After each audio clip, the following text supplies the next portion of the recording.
अस्सलाम वालेकुम दोस्तों, दिस इज़ इबादुर रहमान। आज हम एक नया सीरीज़ स्टार्ट करने जा रहे हैं, जिसमें हम जो पोस्ट पार्टीशन के जो जितने भी जो लेक्चर्स हैं पाकिस्तान हिस्ट्री के, वो कवर करेंगे। सबसे पहले हम बात करेंगे अयूब खान के दौर के बारे में, या जो मिलिट्री टीम्स हैं हम उनके बारे में बात करेंगे। अयूब खान कौन थे? ब्रिटिश ऑफिसर थे पाकिस्तान बनने से पहले। वो इंडियन आर्मी में थे और जो इन्फॉर्मेशन होते थे वो ब्रिटिश को प्रोवाइड करते थे। अयूब खान 14 मई 1907 को पैदा हुए और 19 अप्रैल 1974 को वफात पा गए। अयूब खान पाकिस्तान के क्या थे? दूसरे प्रेसिडेंट थे 1958 से लेकर 1969 तक। अयूब खान दूसरी जंग अज़ीम में ब्रिटिश की साइड से लड़ रहे थे, जो जापानीज फोर्सेस हैं उनके खिलाफ। 7 अक्टूबर 1958 की रात को एक सदारत ऐलान के जरिए जो आइन था 1956 का, वो मुअत्तल कर दिया गया। जितने भी जो वज़रात थे उनको भी फारिग कर दिया गया। जो लेजिस्लेचर थे वो भी क्या कर दिए गए? मुअत्तल कर दिए गए। और साथ ही जो पॉलिटिकल पार्टीज थे उन पर भी पाबंदी लगा दी गई।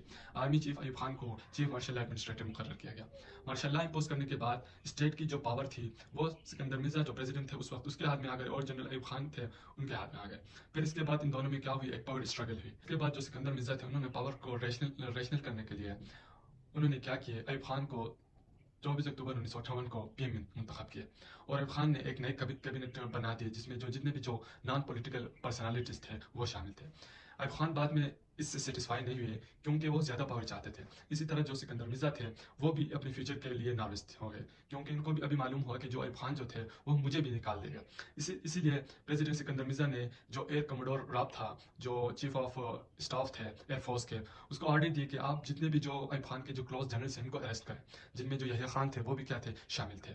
फिर ये जो स्टेप्स उन्होंने लिया था वो क्या हो गए? नाकाम हो गए थे। 27 अक्टूबर 1958 को अपने जनरल्स के साथ मीटिंग किए, और फिर अयूब खान ने क्या किया? जो सारे जो पावर थी वो अपने हाथ में ले लिया, और जो प्रेसिडेंट सिकंदर मिर्जा था उसको अरेस्ट कर दिया, और फिर उसको ब्रिटेन भेज दिया गया, जहां बाद में उसकी क्या हो गई? मौत हो गई।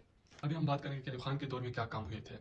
सबसे पहले हम बात करेंगे कि जो एक्शन लिया था उन्होंने गवर्नमेंट सर्वेंट के खिलाफ, उनके बारे में। पाकिस्तान में हमेशा एक करप्ट और इनकम्पिटेंट जो पब्लिक सर्वेंट्स हैं वो रहे हैं। अयूब खान की गवर्नमेंट ने इन करप्ट सर्वेंट्स के खिलाफ कार्रवाई करना शुरू कर दिया, ताकि जो करप्शन है वो खत्म हो सके। इसी तरह जो 3000 जो मुलाजिमीन थे उनके खिलाफ कार्रवाई की गई, जिसमें जॉब से फारिग करना, कंपलसरी रिटायरमेंट देना और ग्रेड में कमी करना शामिल था। इसमें जो 138 जो लोग थे वो फर्स्ट क्लास के सिविल ऑफिसर थे, और 221 जो थे वो सेकंड क्लास के थे, और 1300 जो थे एम्प्लॉयज थे वो शामिल थे।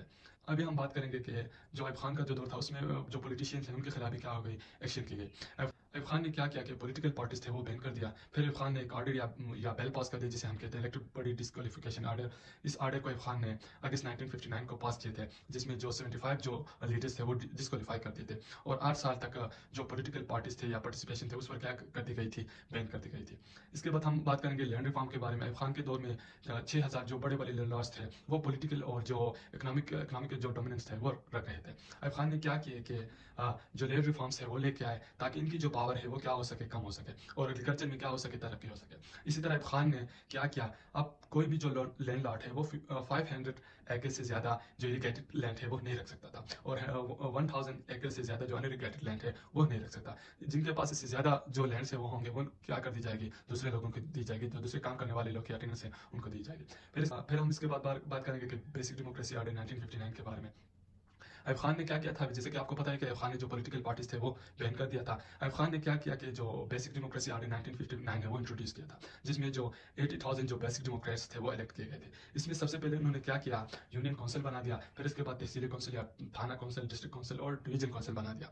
इसमें सबसे जो अहम जो एडमिनिस्ट्रेटिव यूनिट थी वो यूनियन काउंसिल थी, जिसमें जो 7 जो विलेजेस थे वो इंक्लूड थे। इसमें यह होता था कि 1000 से 1500 अफराद के ग्रुप की नुमाइंदगी बालिग आयदही की बुनियाद पर मुंतखब होने वाले एक मेंबर करते थे।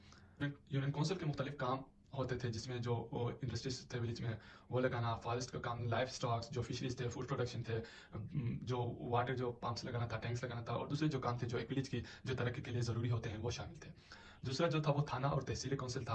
इन इदारों को अपने जो इलाके हैं उनके यूनियन काउंसिल और जो टाउन कमेटी की सरगर्मियों को कोऑर्डिनेट करना, और जो बाहमी जो मसाइल के हल के लिए एक फोरम फराहम करना था। इसमें जो वेस्ट पाकिस्तान में जो तहसीलदार थे वो होते थे, और जो ईस्ट पाकिस्तान में कौन होते थे? वो जो सब डिविजनल जो ऑफिसर होते थे वो इंक्लूड थे। यूनियन काउंसिल के जितने भी जो चेयरमैन होते थे वो तहसीली काउंसिल के या थाना काउंसिल के क्या होते थे? मेंबर होते थे। तीसरा जो था वो डिस्ट्रिक्ट काउंसिल था, जिसमें इलेक्टेड चेयरमैन होते थे यूनियन काउंसिल के, टाउन कमेटी, म्यूनसिपल कमेटी, और जो वाइस प्रेसिडेंट कंटोनमेंट बोर्ड के जो और जो ऑफिसर्स थे वो शामिल होते थे। फिर इसके बाद डिवीजन ऑफ काउंसिल था। इसका काम यही था कि जो लोकल गवर्नमेंट के जो काम थे उनमें जो म्यूनसिपल बॉडीज थी, कंटोनमेंट बोर्ड थे, जितने भी जो एडमिनिस्ट्रेटिव और जो डेवलपमेंट के जो काम थे उसमें कोऑर्डिनेट करना था, ताकि जो डेवलपमेंट है वो लोकल लेवल पर सही तरीके से हो जाए। अभी हम बात करेंगे जो आइब खान का जो दौर था उसको क्या कहते थे, डिके ऑफ डेवलपमेंट कहते थे। क्योंकि आइब खान के जो दौर था उसमें क्या हुई थी, बहुत ज़्यादा डेवलपमेंट हुई थी, चाहे वो एग्रीकल्चर के लिहाज से देखा जाए, इंडस्ट्री के लिहाज से देखा जाए, या एजुकेशन के लिहाज से देखा जाए। तो इसी वजह से जो आइब खान का जो दौर था वो डिके ऑफ डेवलपमेंट कहा जाता था। आइब खान के दौर में अगर हम देखा जाए तो जितने भी जो फॉरेन एड थे वो बहुत ज़्यादा आते थे, जो डॉलर्स जो बाहर से आते थे वो बहुत ज़्यादा आते थे। क्योंकि पाकिस्तान ने क्या किया था, इससे पहले जो सीटो और जो सेंटर ज्वाइन किया था, इसकी वजह से पाकिस्तान को जो फॉरेन एड्स है अमेरिका की तरफ से वो बहुत ज़्यादा मिल रहे थे। अभी हम अगर देखेंगे तो जो एग्रीकल्चर सेक्टर है उसमें क्या हुई थी, बहुत ज़्यादा जो डेवलपमेंट है वो हुई थी।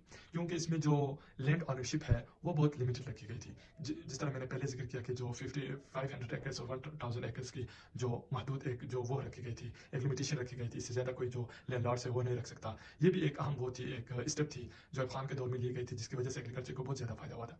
इसके बाद फिर जो सीड्स है, नए नए जो सीड्स है वो प्रोवाइड कर दिए गए, जो केमिकल फर्टिलाइजर्स थे वो प्रोवाइड कर दी गई, जिसकी वजह से जो एग्रीकल्चर सेक्टर है उसमें बहुत ज़्यादा तरक्की हो गई। फिर उसके बाद जो ट्रैक्टर्स है और थ्रेशर्स है, जो मशीन्स है वो भी क्या हो गए, आइब खान के दौर में वो लाए गए, जिसकी वजह से जो एग्रीकल्चर जो सिस्टम था वो बहुत ईजी हो गया। फिर इसके बाद जो लोन्स है वो भी प्रोवाइड कर दिए गए, जो लोग वहाँ पे एग्रीकल्चर में काम कर रहे थे उनको ईजी वो वे में जो लोन्स है वो प्रोवाइड कर रहे थे, ताकि उनकी जो एग्रीकल्चर जो प्रोडक्शन है वो ज़्यादा हो सके। उसके बाद फिर इरिगेशन जो सिस्टम था वो भी प्रॉपर बनाया गया था। फिर इसके बाद अगर हम देखेंगे इंडस्ट्रियल सेक्टर में, तो आइब खान के दौर में जो इंडस्ट्रीज थे वो बनाए गए, जो एक्सपोर्ट था वो भी इंक्रीज हो गया, और जितने आइब खान ने क्या किया, जो टैक्स है वो कम कर दिए। इससे पहले जो टैक्स थे वो बहुत ज़्यादा लगा रहे थे। तो इसके बाद अगर हम देखें तो जो टेक्निकल जो ट्रेनिंग है वो दी गई।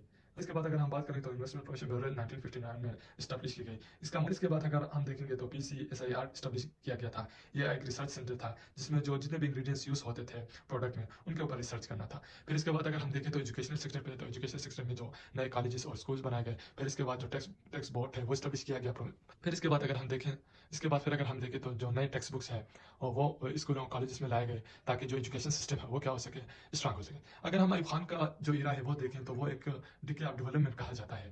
लेकिन इसके अलावा अगर हम देखें तो इसमें क्या थे, एक फ्लास क्या थे कि जो आइब खान का जो दौर था इसमें जो ताशकंद जो एग्रीमेंट हुई थी, इसकी वजह से जो पाकिस्तान के जो लोग थे वो क्या कर रहे थे, आइब खान का जो दौर था उसको उसके खिलाफ थे। और क्योंकि जो ताशकंद जो एग्रीमेंट था उसके बारे में लोग इसी वजह से, ताशकंद एग्रीमेंट में जो लोग थे वो आइब खान के इसीलिए मुखालिफत कर रहे थे, क्योंकि जो ताशकंद एग्रीमेंट था उसमें आइब खान ने कश्मीर का इशू किया था, जिक्र नहीं किया था। फिर अगर हम देखें तो आइब खान के दौर में क्या हुआ था, आइब खान ने 1962 का कॉन्स्टिट्यूशन दिया था। ये एक बहुत ही एक ब्रॉड टॉपिक है, इसको हम क्या करेंगे नेक्स्ट वीडियो में हम इसको क्या करेंगे, कवर करेंगे। अंटिल देन अपनी दुआ में याद रखना। अल्लाह हाफिज़।